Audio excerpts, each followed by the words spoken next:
સિટીના Athwa police station વિસ્તારમાં એક ફરિયાદ આવી કે એક માઇનર બચ્ચી સાથે એક માણસે દુષ્કર્મ કરેલું અને પછી શાદીનો પ્રેમ સંબંધ બાંધ્યો, શાદીનો પ્રોમિસ પણ કરેલું, પર થોડા સમય બાદ ના પાડી દીધી. એવી ફરિયાદ મળતા તપાસ કરતાં આરોપી નવનીત પ્રમોદ ઝા, જો પહેલાં મુંબઈ મહારાષ્ટ્રમાં રહેતો હતો અને સિક્યુરિટીનું કામ ધામ કરતો હતો અને મહારાષ્ટ્ર પછી હવે નોઈડામાં શિફ્ટ થઈ ગયો અને સિક્યુરિટીનું કામ કરે છે, સાથે સાથ કોમ્પિટિટિવ એક્ઝામ્સની પણ તૈયારી કરે છે. તો આ ફેક્ટ્સને વેરીફાઈ કરવામાં આવ્યો અને જાણવા મળ્યો કે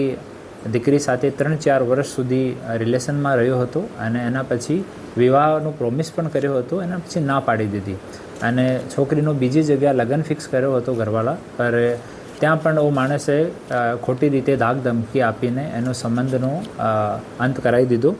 એના પછી છોકરી જ્યારે આવી ત્યારે છોકરીનું સ્ટેટમેન્ટ લઈને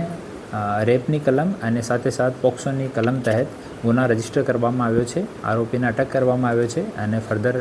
ઇન્વેસ્ટિગેશન ચાલુ છે.